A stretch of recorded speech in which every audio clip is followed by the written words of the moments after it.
Go Island is brought to you by German Auto Import Network. We're taking a walk down memory lane today through toys at the Nanaimo Museum. A local filmmaker jumps from the short to the full-length feature. Rapid Fire with Nanaimo Clipper Eric Margot, and Kelly is giving it away. That's ahead in the next 30 minutes. You are watching Go Island on Shaw TV Channel 4. Toys at the Nanaimo Museum runs through until the end of December, and it doesn't matter how old or how young you are. There's a lot of fun things to discover here. A look back at some of your favorite toys from childhood and how things have changed, but it's still all based on play and learning. Lots of little facts spread around the gallery here as well. The Rubik's Cube, for example, was invented or created in 1974, and by 1978 it began to spread through simple word of mouth through all of Hungary. And my kids don't watch this show. I bought them a Rubik's Cube for their stocking just last week. We're going to throw things over now to Todd Jones. He's going to introduce us to a local filmmaker who is making the leap from short film format to a full-length feature.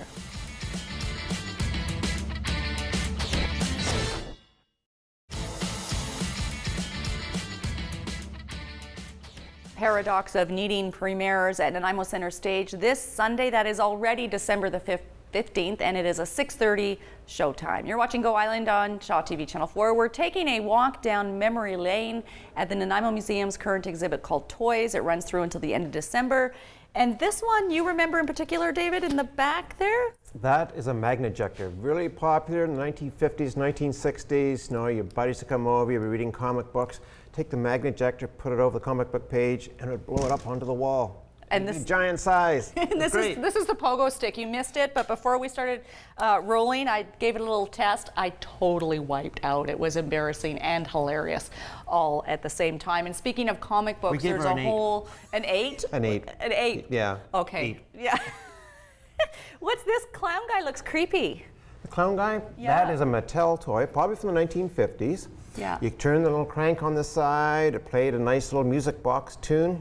And the clown came up and it flipped over the bar there. Probably a little more graceful than I was on the pogo stick here just a few minutes ago.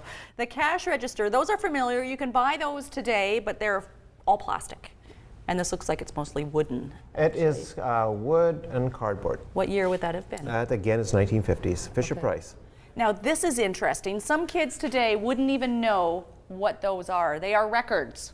Records. Special records. Special records. It was the original digital record. Wow. Because in that playing head on the top and the yellow, there's a music box. And as the music box went over the record, it's programmed and it would play a tune. Wow. So it's kind of fun. Did you have one of those? I didn't have one of those. No, damn, missed it. I didn't either. The knob at the front? You wound it up. No electricity involved, it's all mechanical. And that's one thing that you'll find with all of the toys in the gallery here is there is no electricity whatsoever. There is some gas because they let children play with fire back in the day, and we're going to have a closer look at that as well. There's a story behind the hobby horse here. Well, hobby horse, great hobby horse, probably from the 1960s, made in England, and it was brought with a family when they came to Canada in 1963. And that's one thing about this exhibit is that all of the toys, for the most part, have been contributed, shared, including by yourself from people who live right here in Nanaimo? We had 23 people loan us toys for this exhibition. And wow. Some of them have great stories, and some of them, you know, they've been hauling around for over 70 years. What's it like? I can't imagine getting much work done when you're literally playing with toys. Well, it's fun because, you know, there's the toy itself, but then there's a people's story about it. You know, why they kept it, what they used, what they did, you know, the experiences they had with it. That was great. We're going to look at some of those toys and therefore some of those experiences later on this edition of Go Island. It's time now, though, for a short little break. We got to do some playing over here. We didn't even, oh yeah, no, I'm not doing that again. Still to come today on Go, a cheesy road trip to the farmhouse in Agassiz, and Kelly has some sweet giveaways. If you're game, that and more still to come today on Go.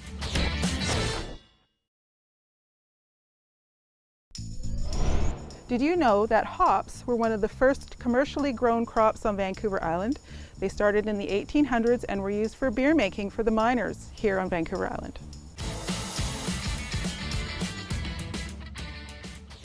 You're watching Go Island on Shaw TV Channel 4. It's pretty hard to concentrate today because we are surrounded by toys, and one case in particular caught Todd's attention right off the bat. We've already spent about 10 minutes on this. Masters of the Universe. Masters of the Universe. Todd knows all the characters and actually gave credit to Mattel for their marketing techniques in that the figurines under the paint are exactly the same for some of them, and then they're just repainted and called different characters, and it's a whole guy thing that I particularly don't understand. Are they the best, Todd? You think they were pretty cool. They were top notch. Top notch when you were a kid, and Yes. some kids today, I'm sure, still think so. We're going to throw things over now to another one of our biggest kids of all, Dan Marshall, with another installment of Rapid Fire.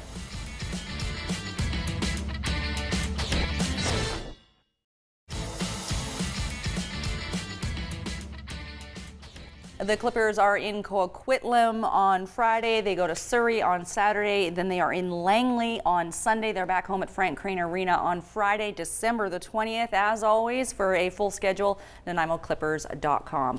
These are the kind of toys that kids would play with in what year? This one's about 1933. And you wouldn't see this on the market today because you played with real gas. Real gas. Look up here. There's a real burner, little valve here, control the gas flow. You'd have a tube that came off here, connected to the gas supply to the kitchen. To the real stove. To the real stove. The real gas stove, Yeah. okay. And you could put your kettle on here, have a little hot water heater. You know, the valve even works. Open the oven. There's one of the burners that was inside the oven. The oven heated up so you could bake. It kind of puts the Easy Bake Oven to shame, doesn't it? Because this is the real thing that's just been miniaturized for kids. It's true, you know, and they started to produce these in the 1920s. Okay. In Germany. Germany was a big manufacturer of these toys, so you can find all different kinds of styles, but you know, they had another purpose as well, because salesmen often took them with them. And when they're going into like the real ranges, and they could demonstrate how it worked. So if you were thinking of buying a stove, the salesman could bring it in, show you it, connect it up, and you could actually see how it worked. Right. So as well as being an instructional toy, it was also could be used for demonstrations.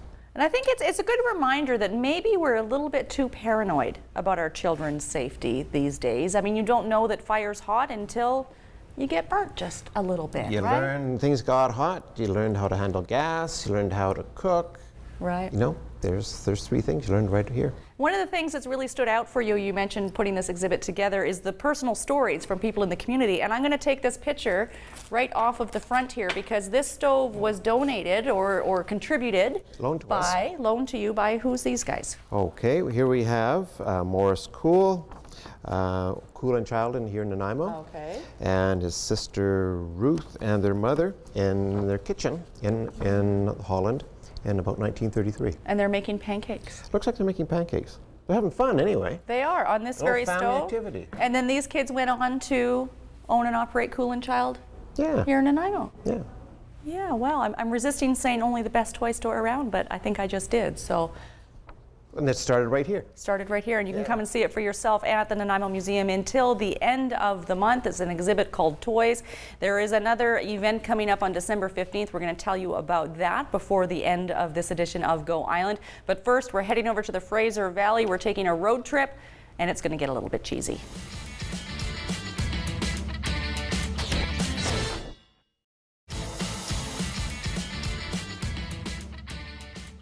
You're watching Go Island on Shaw TV Channel 4. Aimee Greenaway is with the Nanaimo Museum. There's a big event coming up on December the 14th. What is it? It's called Under the Christmas Tree, and it's our family Christmas event. We have it every year, and this year our feature is storyteller Margaret Murphy. So she'll be telling Christmas stories at 1 o'clock, and after the storytelling's over, she'll be leaving, and we'll be doing some activities with the kids. So making Christmas decorations, and to tie in with our toy exhibit, they'll be playing with historical toys. Excellent. Now, you've had a close look at a lot of the toys that are in the exhibit. Is there Yes. one that stands out, or maybe a couple particularly for you? I think that some of the Fisher-Price toys really stand out for me. I remember them from when I was a kid, and I'm surprised when we have school tours through how many kids recognize playing with toys from the 70s that are at their grandparents' house that their parents played with. So It sort yeah, of I like those. reinforces that as much as we love the digital aspect of our lives, it's not necessarily necessary. when it comes to entertaining and engaging kids. What do you see kids responding to when they come through? It's usually right off with the racetrack. So they see the racetrack, the trains, boys and girls, and lots of girls are eyeing up the Raggedy Ann dolls, which definitely surprised me. Excellent. All right. Some things never change, and girls can drive race cars too. Toys runs here at the Nanaimo Museum until the end of the year. There's a lot taking place on December the 14th under the Christmas tree. You can get all the details through the Nanaimo Museum's website. We're going to throw things over now to something brand new right here on Go Island. It's got to do with challenging people in a way to see how far they'll go if there's a pretty sweet prize on the line. Here's Kelly Robinson running loose in Country Club Center.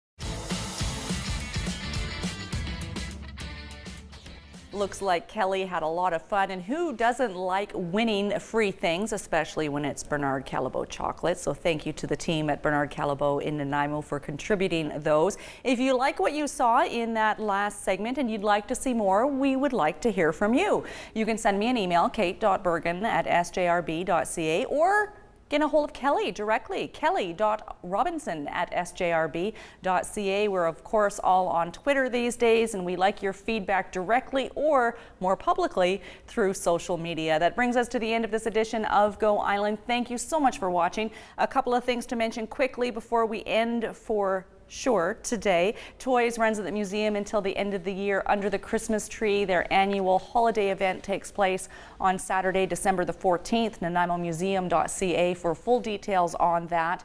And have you started talking about your New Year's resolutions yet? Maybe your New Year's resolutions involve improved health for your entire family, not just for you. MEND is a program. Here's a poster. It's Mind, Exercise, Nutrition, Do It. It's a free program for families. It empowers children and their families to become fitter and become healthier. It's a 6-week program, I believe. It covers diet, grocery shopping, exercising, a way to address the growing obesity problem that we have in our country, and Nanaimo is a part of that. It starts on January 6th, runs through until March the 31st. Registration is now underway. There's room, I understand, for 6 more families. You can call 250-618-1271 MEND, free to families, and at the end you also get a rec pass as well, so it's certainly worth looking into. Thanks for watching this edition of Go Island. I'm not going to be on a pogo stick again for a long time. I wish you could have seen that. Actually, no, I don't. We'll see you next time.